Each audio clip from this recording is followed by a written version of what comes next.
We're going to do our conference today at 9, and we got a few things left on the table. I know there's a lot of things out there, but I'll give you a little hint. There's only a few things we're going to finish off. Our goal is to do the payroll, unemployment, SGR docs fix in one, and hopeful that we get the approps conference all done. There's two that still need to be finished, labor and HHS. Our goal is to have all those done. I know we've called them mini buses. That bus is a little bigger, but try to get that through. The one thing I want to look at, and we'll go through all this, if we're able to get the approps all the way through, this is what the freshmen don't understand. It is a new day. We haven't had a conference in, what, 4 years? The whole time the Dems were in the majority. We're trying to get back on regular order.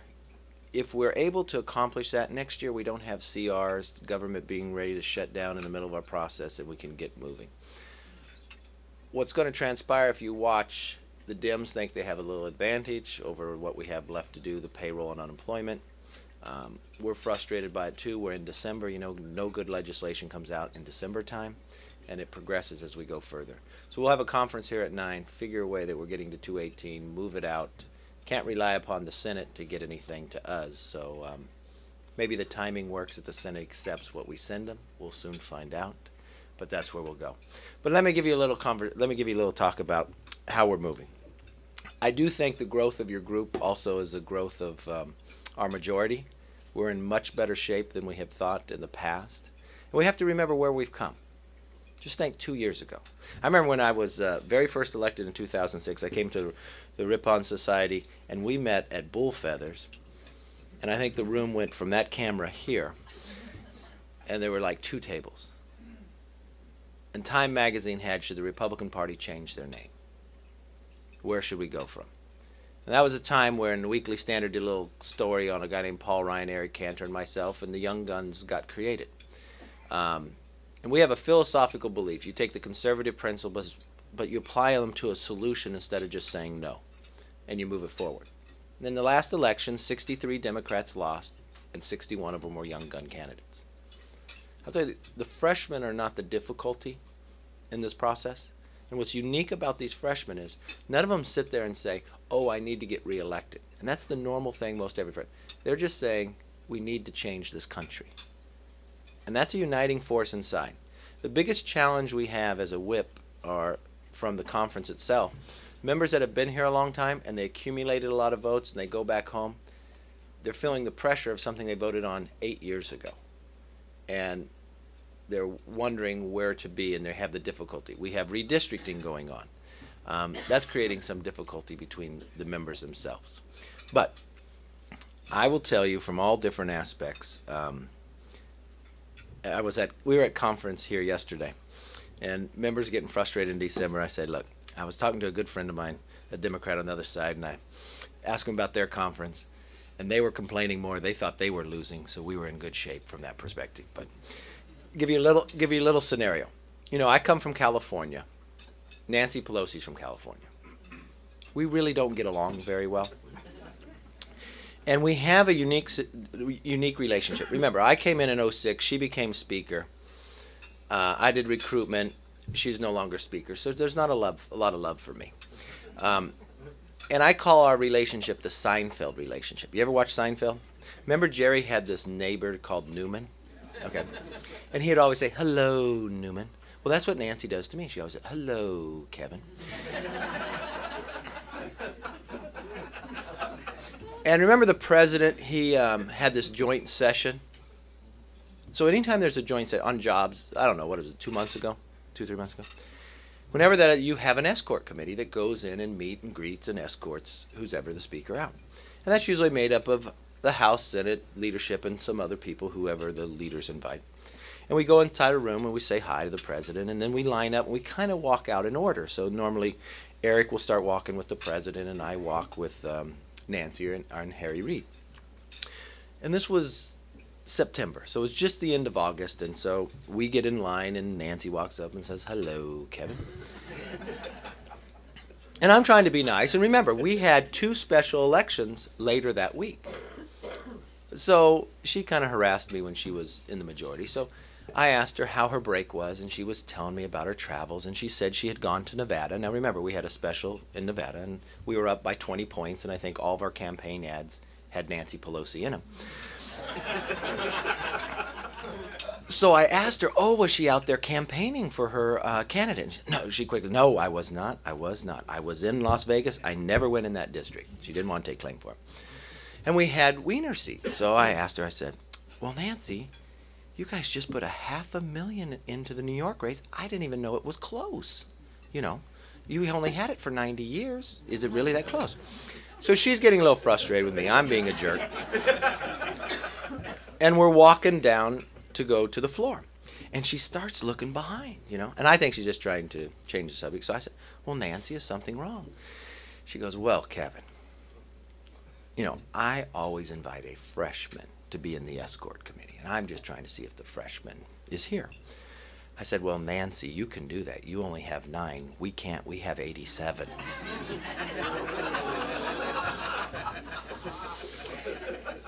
So knowing how large our freshman class is,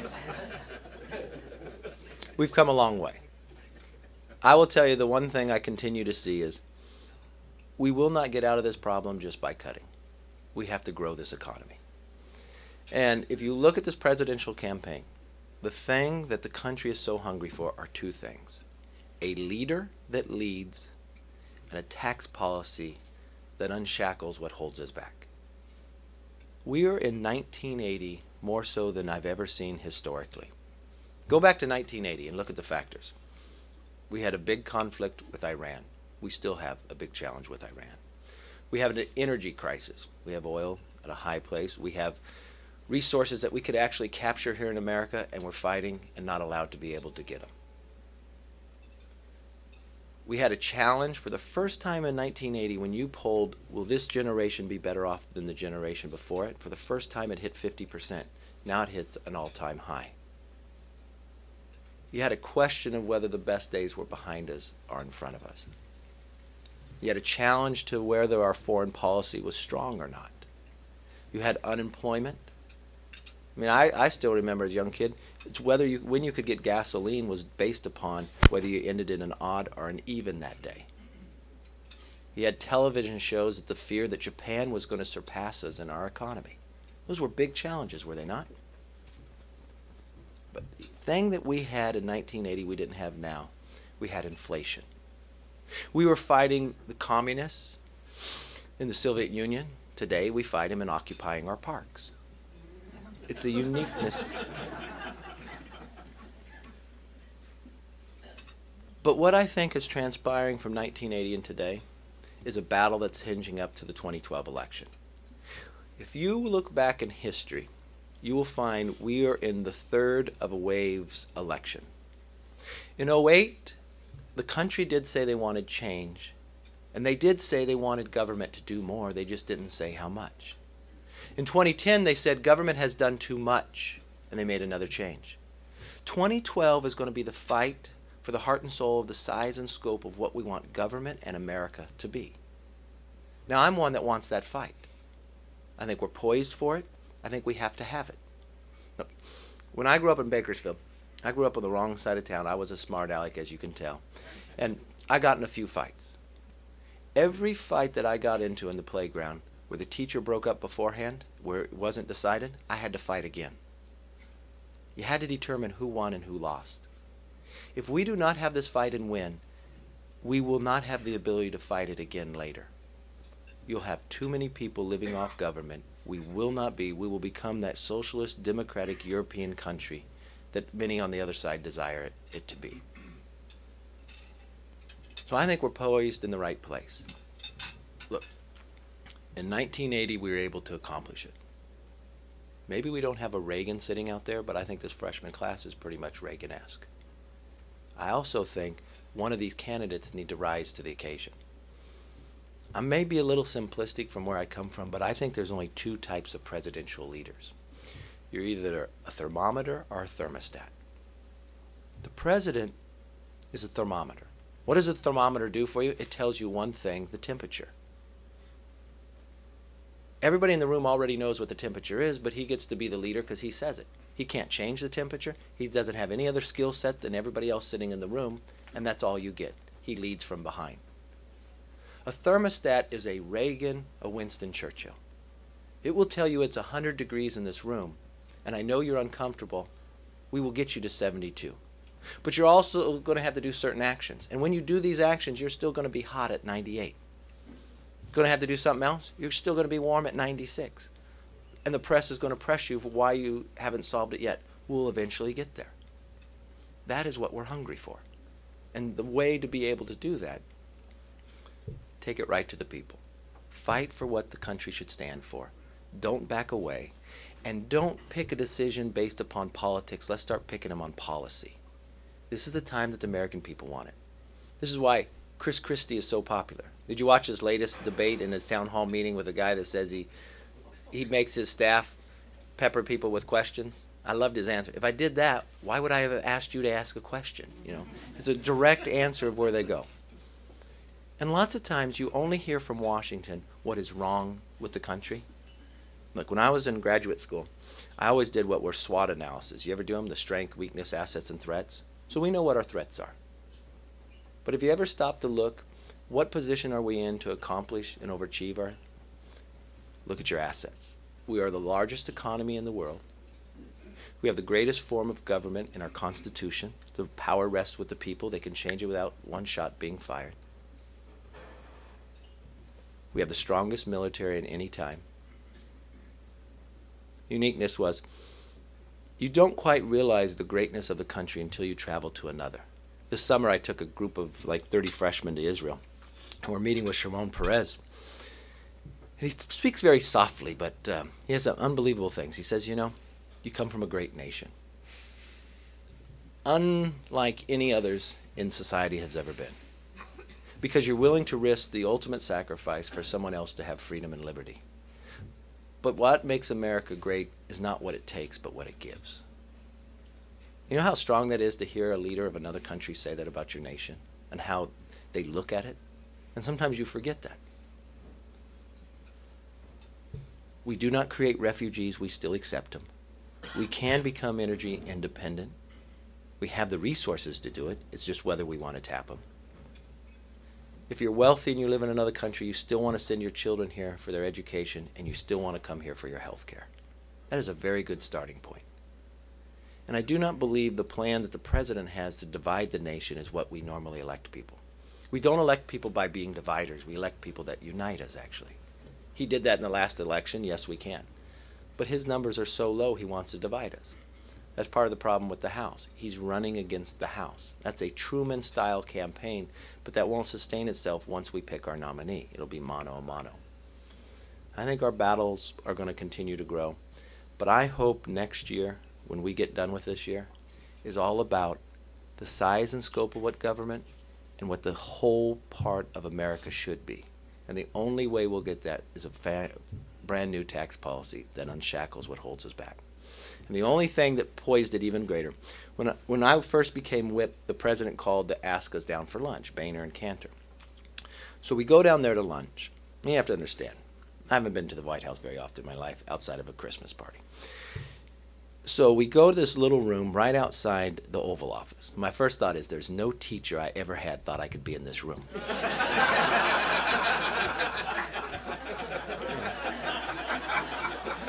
You ever want to tweet your third grade teacher? So we sit down. It's the president, it's Boehner, it's Cantor. I got the short straw, so I'm next to Biden, right? So, and in this room, there's no teleprompter, there's no press. We're just having a conversation. We're new.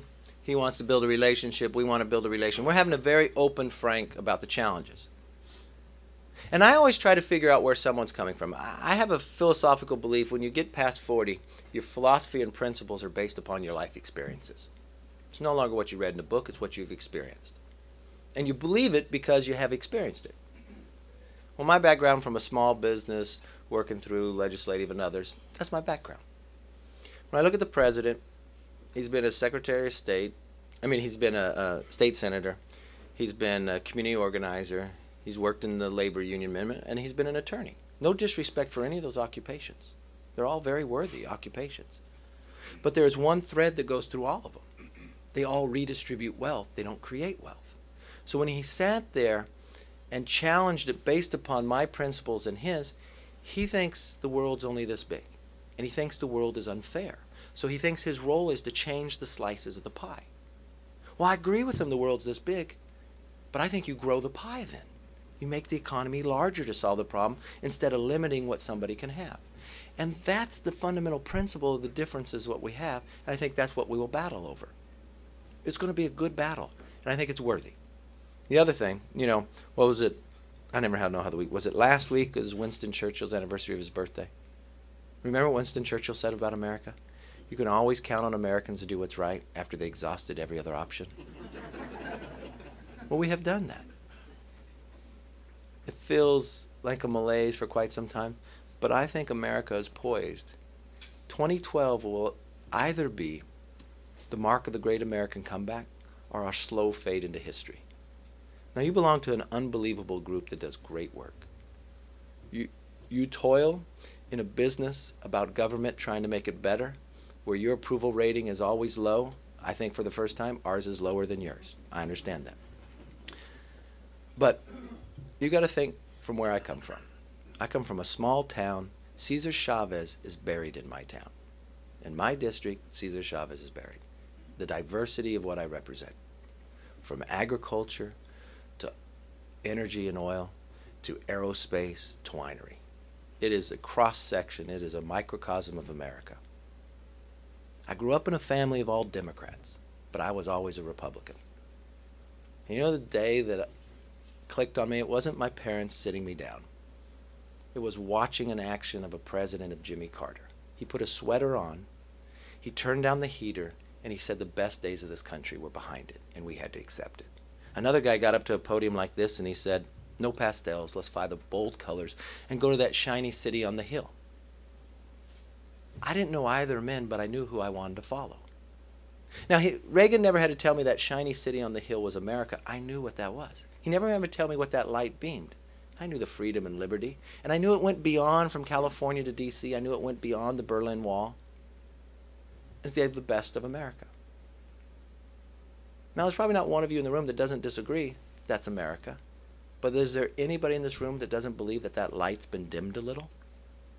So our task is not to do this alone. It's to join together. It's to climb that mountain and recharge that light. It's not an easy task, though. This is not a hill. This is a big mountain.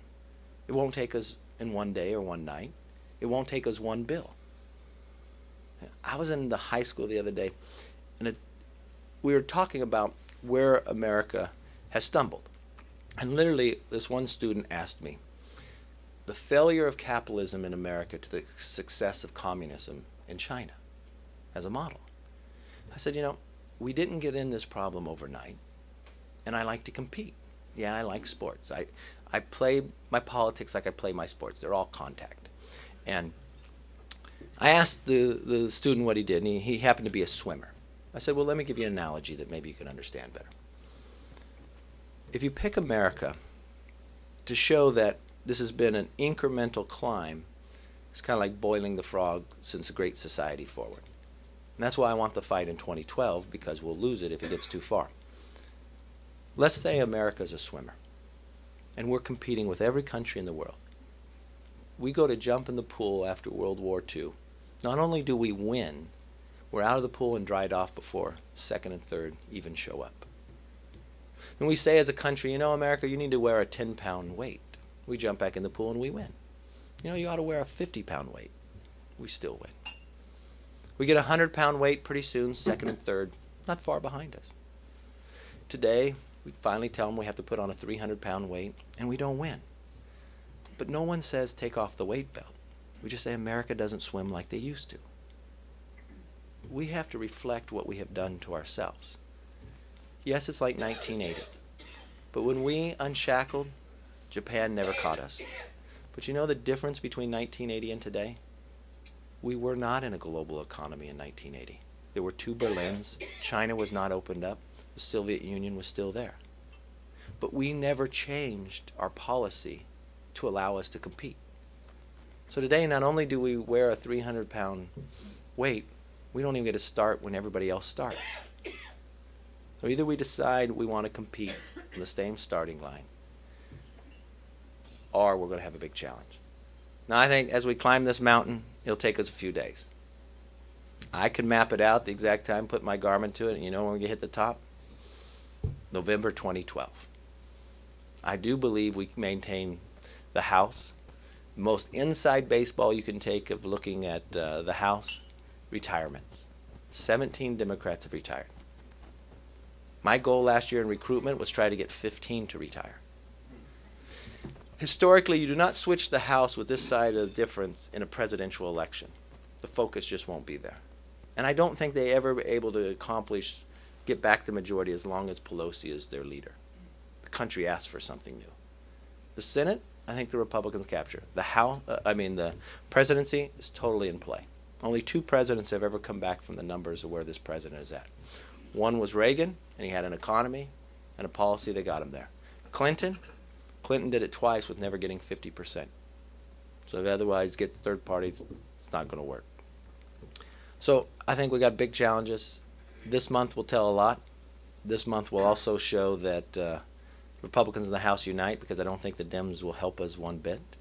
But it's the battle that's going to start the call. If you watch the president in Kansas, I think he's beginning to lay out his framework of what he wants, and he also wants to fight as well. And I think it's a worthy fight. So I appreciate the breakfast, and I'll open it up for questions. That's all right.